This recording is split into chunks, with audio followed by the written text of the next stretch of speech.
I'll vote for the black guy this one time. Now this will make them shut up.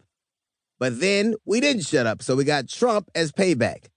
Soon enough, African countries were shitholes, brown people were in cages, and Nazis were marching in our streets.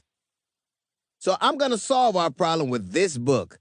This book will do more for white people than the Obama election ever did. It'll do more than rooting for a black quarterback, more than celebrating Martin Luther King Jr. Day. You tried all these little things, hoping that we'd shut up, but it didn't quite get you there. So fine, you don't want to hear from us anymore?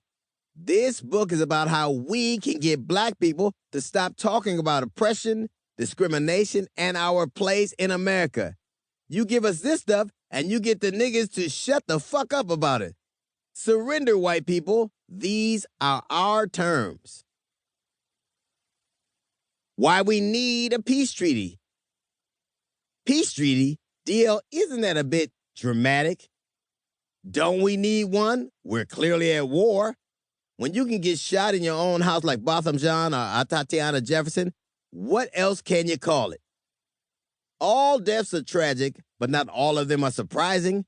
When dudes are on the streets, running afoul of the law, the propensity for something happening is probably exacerbating. But when cops kill 2 people in their homes, what else can you call it but war? You used to be able to tell yourself, well, he sold cigarettes or he wouldn't comply. But what do you say to these people who were just at home at night and had white cops shoot them through a window or bust into their homes and kill them there? I mean, you're going to run out of us to kill. You're killing the good ones now. Freedom, but not a fork.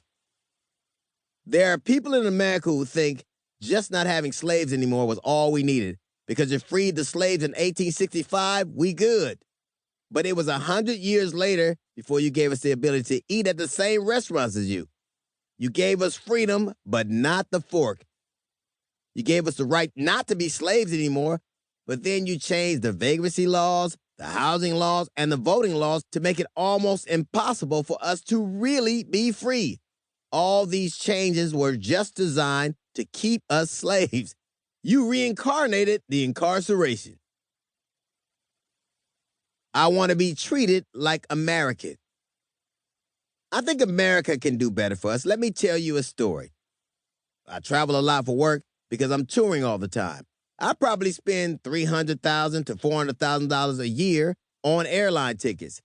I have maybe 9 million air miles because I fly domestically every week, and because I fly American Airlines so much, I'm a concierge key member. That's the top status. I don't even know how you get to be a concierge key member. It's some kind of secret. There's nowhere I'm treated better. They meet me at the gate, come pick me up in a Cadillac. They're not fucking around. I might be a god on American, but when I go to other places, I'm just another black guy. Or worse, people think I work for my assistant Derek. Now, granted, Derek looks like a model, so he's always going to get attention. I mean, I'm dope, but he looks like the most interesting man in the world, so I'm used to it. But it's incredible how quickly you go from being king to just another nigga.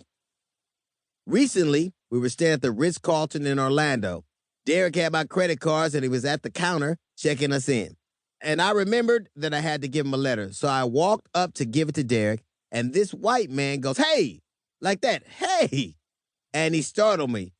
You know how your mouth goes like a Cheerio when you're startled? Nigga, I have never been so surprised. I just stopped short and my mouth looked like a big O. I was startled. He said, "What are you doing?" "The line's back there." This guy's standing there with his wife and kids, and I just said, "He works for me." We were in line, and I just had to get this letter. And I got mad that I was explaining myself. I said, "By the way, I would never be that rude where I jump in front of somebody, a man with his family." He said, "Well, I apologize." And I said, "Not fast enough." Then Derek and I were waiting, having a drink while they were bringing my bags up. This dude's wife walks by on the way to the pool with her 2 little kids in their floats and shit. And she saw me and she mouthed, "I'm so sorry." You know, when a wife says something like that, she knows her husband's an asshole. But he was showing off for his family. I'm gonna show this nigga. And I'm like, "Man, do you see me?" White people have a psychic confusion when they see a black man in the fucking Ritz.